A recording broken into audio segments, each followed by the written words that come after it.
Good morning મારા વાલા વિદ્યાર્થી મિત્રો. અર્પણ ઇન્ટરનેશનલ સ્કૂલ ધોરણ 10 પાઠ 11 સી ભાષામાં ડેટા પ્રકાર પ્રક્રિયકો અને પદાવલીઓનો પાઠ 3. વિદ્યાર્થી મિત્રો, આની પહેલા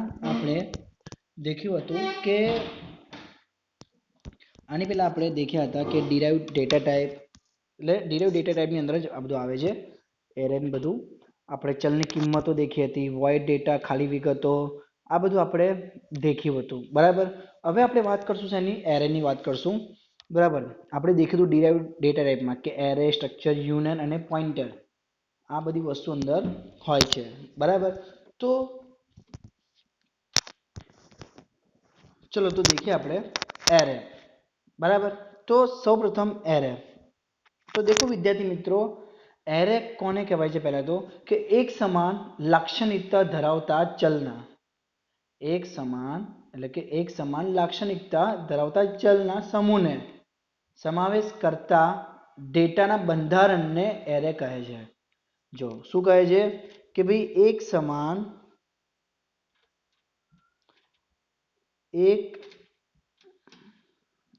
સમાન બરાબર લાક્ષણિકતા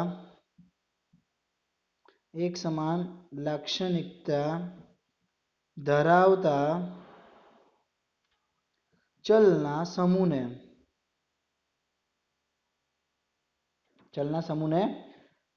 સમાવેશ કરતા ડેટા બંધારણને એરે કહે છે. બરાબર. તો આ તો એરેની ડેફિનેશન થી. હવે આપણે દેખીએ કે એરેને આપણે કઈ રીતે લખી શકાય છે. તો દેખો, એરેને આપણે આ રીતે લખી શકાય છે કે ડેટા ટાઈપ બરાબર વેરિયેબલ બ્રેકેટમાં શું આવશે? Size. Right. Data type variable બ્રેકેટમાં શું આવશે? સાઇઝ. તો ડેટા ટાઈપ એટલે કયો ડેટા ટાઈપ? Character name. બરાબર. Like that. જો આ રીતે એક ઉદાહરણ બતાવું છું. તો CHAR કેરેક્ટર નેમ. બરાબર. અને પછી બ્રેકેટમાં શું આવશે? 10. એટલે જે બી રાખવું હોય આપણે રાખી શકીએ છીએ. બરાબર વિદ્યાર્થી મિત્રો. તો આ એક ઉદાહરણ જોવાનું. બીજું ઉદાહરણ તમારે દેખવું હોય તો જો બીજું ઉદાહરણ તમને બતાવું છું કે character subject CHARSUBJECT character subject. બરાબર. આ રીતે એટલે અહીંયા શું આવશે? તમારે કેરેક્ટર સબ્જેક્ટમાં જે બી તમે લખો એ તમારે અહીંયા લખી શકાય છે.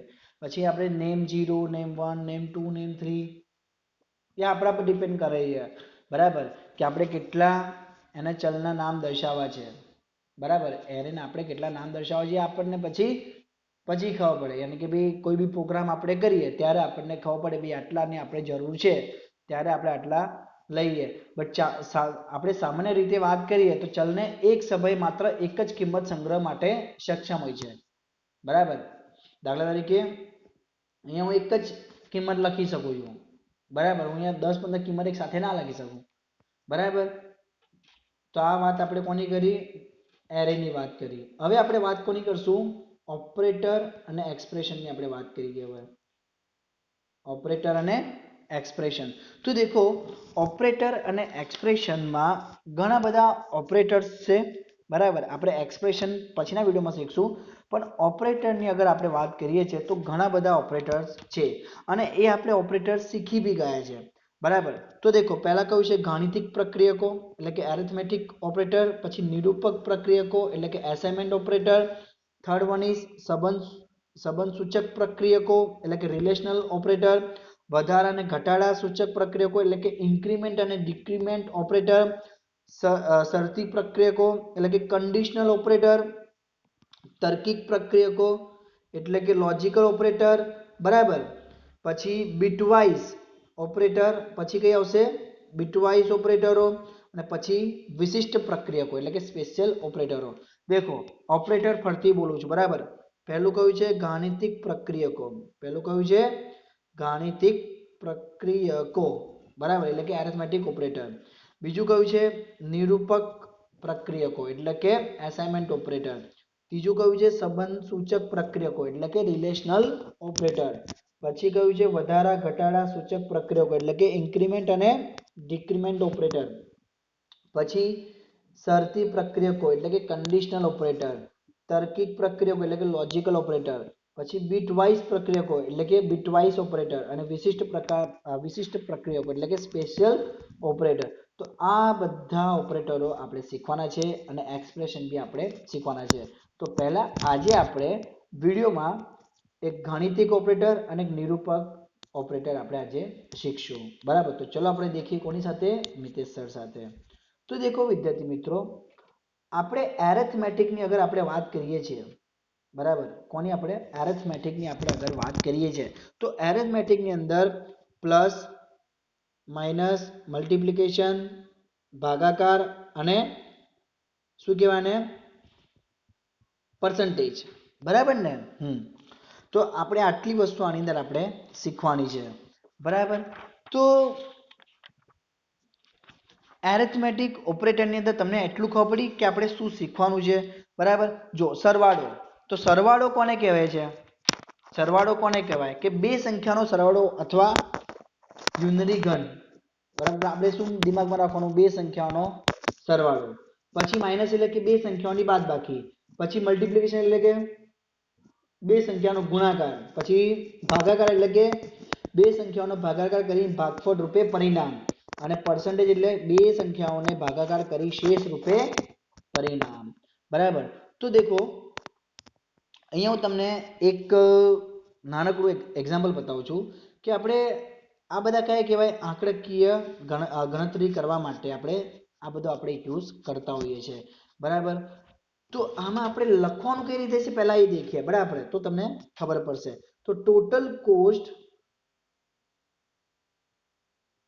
બરાબર, so total cost equals to quantity,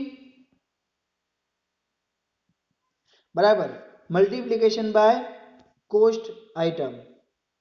એટલે કે total cost equals to quantity multiplication by cost item. યાની કે જે ક્વોન્ટિટી છે કોની સાથે મલ્ટીપ્લિકેશન થશે, કોસ્ટ આઇટમ સાથે થશે. બરાબર ને.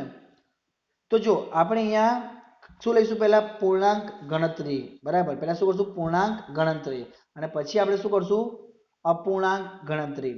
બરાબર, તો જો પહેલા આપણે ઇન્ટીજર એરેથમેટિકની અગર આપણે વાત કરીએ છીએ, બરાબર, શેની, ઇન્ટીજર એરેથમેટિકની આપણે અગર વાત કરીએ વિદ્યાર્થી મિત્રો, તો એટલે કે પૂર્ણાંક ગણતરી કહેવાય. અને ઇન્ટીજર એક્સપ્રેશનની અગર આપણે વાત કરીએ તો પૂર્ણાંક પદાવલી કહેવાય. બરાબર, તો અત્યારે આપણે શું દેખશું, પૂર્ણાંક ગણતરી દેખશું. તેમાં દેખો મેં કોડિંગ કર્યું છે. સૌપ્રથમ તમને ખબર છે આપણે શું લઈએ છીએ, stdio.h. પછી આપણે શું લઈએ છીએ, ઇન્ટીજર મેઇન. હવે જો type def integer whole number, અહીંયા શું લીધું, type definition integer whole number લીધો. હવે હોલ નંબર પછી શું, ટોટલ કોસ્ટ ઇક્વલ્સ ટુ, તો દેખ હોલ નંબર તો લીધું, તો ટોટલ કોસ્ટ આપણે કેટલો આપ્યો 650, અને ક્વોન્ટિટી આપણે કેટલી લીધી 24, અને આપણે શોધવાનું શું છે, કોસ્ટ આઇટમ. તો કોસ્ટ આઇટમ ક્યાં હશે, આશરે આવી હશે. Cost item equals to total cost divided by quantity. તો જો આપણે અહીંયા શું લખી કાઢ્યું કે ભાઈ ટોટલ કોસ્ટ જે હતું એ ડિવાઇડેડ કરીને ક્વોન્ટિટીમાં આવશે, એટલે આપણને કોસ્ટ આઇટમ એટલે એક કોસ્ટ આઇટમ આપણને મળી જશે.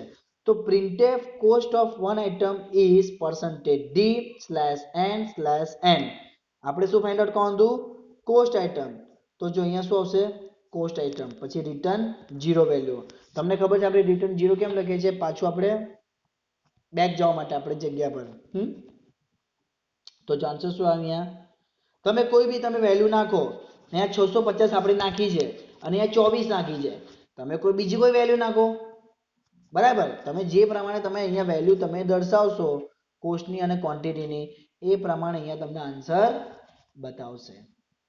બરાબર, તો આ એક કઈ પ્રક્રિયા થઈ, જો ગુણાકાર થયો ને, આ ભાગાકાર થયો એટલે એરિથમેટિક થઈ. બરાબર ને, એટલે આ શું કહેવાય, ઇન્ટીજર એરિથમેટિક કહેવાય, એટલે કે પૂર્ણાંક ગણતરી કહેવાય. બરાબર વિદ્યાર્થી મિત્રો, આ પૂર્ણાંક ગણતરીનું મેં શું કર્યું, અહીંયા સમજાવ્યું તમને મેં. હવે આપણે દેખીએ તો તો જો અપૂર્ણાંક ગણતરી એટલે કે રિયલ એરેથમેટિક, શું કહેવાય? રિયલ એરેથમેટિક આપણે દેખીએ, વસ્તુ સેમ જ છે બરાબર, પણ આન્સર શેમાં આવશે? અપૂર્ણાંકમાં આવશે. જો ત્યાં આપણે શું લીધું હતું? અહીંયા આપણે શું લીધું દેખો, હોલ નંબર લીધો તો, અહીંયા ટાઈપ DEF ઇન્ટીજર લીધું તો આપણે, અહીંયા આપણે શું લઈશું? ટાઈપ ડેફિનેશન ફ્લોટ લઈશું, ફ્લોટ ડેસિમલ. તો decimal total cost equals to 650, quantity to 24, cost item. જો બધું જ મેં સેમ લીધું છે અહીંયા, ખાલી અહીંયા ઇન્ટીજરની જગ્યાએ શું થઈ ગયું? ફ્લોટ થઈ ગયું બરાબર. હવે cost item equals to total cost divided by quantity. Printf શું કરશે? Cost of one item is percentage DF. જો અહીંયા ફ્લોટ લીધું છે એટલે F આવશે બરાબર. ત્યાં આપણે શું લીધું હતું? ઇન્ટીજર લીધું હતું એટલે આપણે ત્યાં D લખ્યું હતું બરાબર. તો કોસ્ટ આઇટમની પ્રાઇસ એટલે કે પછી રિટર્ન 0. તો દેખો અહીંયા આન્સરમાં શું આવશે? 27 પોઈન્ટ સમથિંગ 00. તો અહીં દેખો અપૂર્ણાંક સંખ્યામાં આવી, જવાબ અપૂર્ણાંક સંખ્યામાં આવ્યો ને અહીંયા. ત્યાં શેમાં આવ્યો તો? પૂર્ણાંક સંખ્યામાં. અહીંયા શેમાં આવ્યો? અપૂર્ણાંક સંખ્યામાં આવ્યો. ખબર પડી આમાં જે અલગ પડ્યું એમાં? રિયલ એરેથમેટિક એટલે કે અપૂર્ણાંક સંખ્યા, ઇન્ટીજર એરેથમેટિક એટલે કે પૂર્ણાંક ગણતરી બરાબર. આપણે શોધ્યું તો એક જ વસ્તુ, આપણે શોધ્યું શું? એક જ વસ્તુ એરેથમેટિક જ હજુ આપણે શોધ્યું છે બરાબર. હજુ આપણે શોધવાનું બાકી છે. શું? નિરૂપક પ્રક્રિયકો બરાબર. પેલા એરેથમેટિક તમને આવડી જાય પછી આપણે શોધીએ ને બરાબર વિદ્યાર્થી મિત્રો. તો દેખો આજે આપણે એરેથમેટિક ઓપરેટર શીખ્યા બરાબર. ગઈકાલે આપણે એટલે કે હવે આવતીકાલના વિડીયોમાં આપણે નિરૂપક એટલે કે અસાઇનમેન્ટ ઓપરેટર, સંબંધ સૂચક પ્રક્રિયકો અને વધારા ઘટાડા સૂચક પ્રક્રિયકો આપણે આટલું તો ગઈકાલના વિડીયોમાં શીખી જ જઈશું બરાબર. અગર હશે તો વધારે બી આપણે શીખશું. ઓકે, તો આમાં તમને ખબર પડી આ એરેથમેટિક ઓપરેટર હતા. એરેથમેટિક ઓપરેટરમાં plus, minus, multiplication, division and percentage આટલી વસ્તુ આવે છે. આના કરતાં બી બીજું વધારે આવે છે બરાબર, પણ અત્યારે આપણે આટલાની જ જરૂર છે બરાબર. પછી ઇન્ટીજર એરેથમેટિક એટલે કે પૂર્ણાંક ગણતરી. આપણે જો પૂર્ણાંક ગણતરી કરી બરાબર, પહેલા આપણે એક શેમાં આન્સર લાયા? પૂર્ણાંકમાં એટલે કે ઇન્ટીજર એરેથમેટિકમાં આપણે આન્સર લાયા. પછી બીજું આપણે આન્સર શેમાં લાયા? રિયલમાં લાયા. રિયલ એટલે કે અપૂર્ણાંક બરાબર. વિદ્યાર્થી મિત્રો, thanks for watching my video. Good bye, stay home, જય હિન્દ.